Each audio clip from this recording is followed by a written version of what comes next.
নমস্কাৰ আজি অসমৰ কোটি কোটি মানুহৰ বেংক একাউণ্টত সোমাই দিলে কেইবাটাও আঁচনি টকা আৰু ইয়াৰ লগতেও অৰুণোদয় আঁচনি যিসকলে আবেদন কৰা নাই তেওঁলোকৰ বাবে আহি গ'ল ভাল খবৰ কেবিনেট বৈঠকত নতুন সিদ্ধান্ত লৈছে মই হবিক জনাই আছো সেই ভিডিঅ'টোত এতিয়া এটা লাইক কৰি দিয়ক আজিৰ প্ৰথমটো খবৰ যদি আপোনাৰ ৰেচন কাৰ্ড আছে তেন্তে আপুনি লাভ কৰিব অৰুণোদয় 3.0 আপোনাক অন্তৰ্ভুক্ত কৰিব নতুনকৈ যিসকলে অৰুণোদয় 2.0 আবেদন কৰিছে তেওঁলোকক এইবাৰ মুঠ 3800 কোটি টকা আবণ্টন দিব হয় যিসকলে নতুনকৈ ৰেচন কাৰ্ডৰ বাবে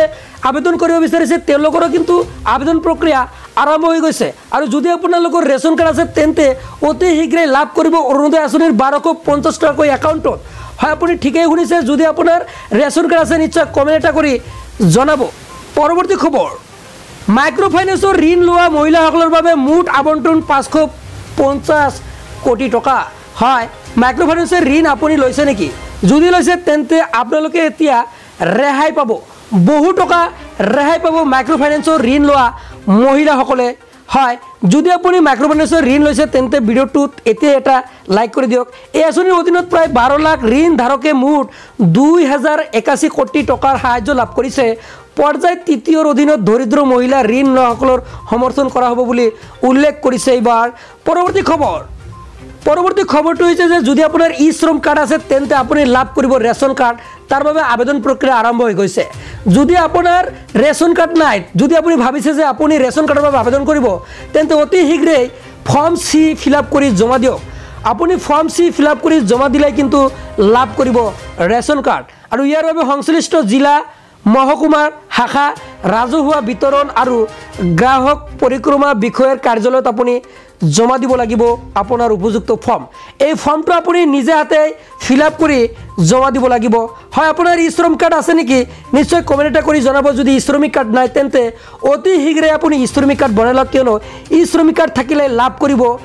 ৰেচন কাৰ্ড পৰৱৰ্তী খবৰটো হৈছে ভাল খবৰ যে আত্মসহায়ক গোটৰ মহিলাসকলৰ একাউণ্টত সোমাই পৰিব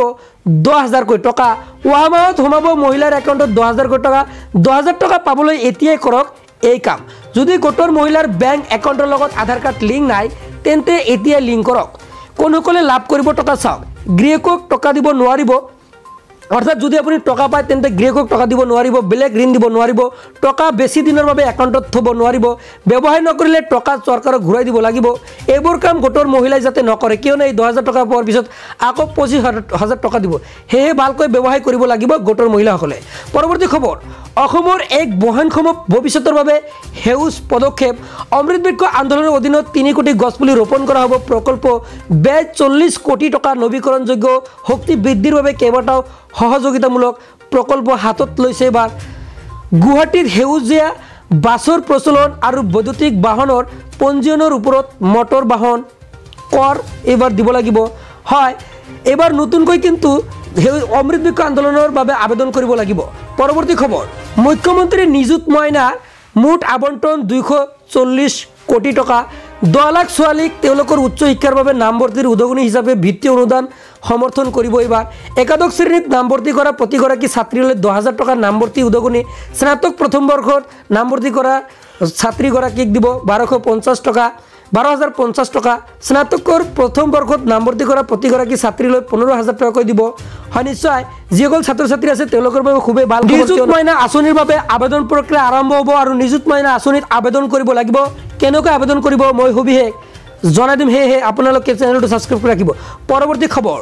যিসকলে চৰকাৰী ঘৰ পোৱা নাই তেওঁলোকে লাভ কৰিব এখনকৈ পকি চৰকাৰী ঘৰ আৰু তাৰো কিন্তু আবেদন প্ৰক্ৰিয়া অলৰেডি আৰম্ভ হৈ গৈছে নিশ্চয় আপুনি এবাৰ জানিব পাৰিলে যে চৰকাৰী ঘৰ কিন্তু এবাৰ দি দিব সেয়ে আপোনালোকে আবেদন কৰক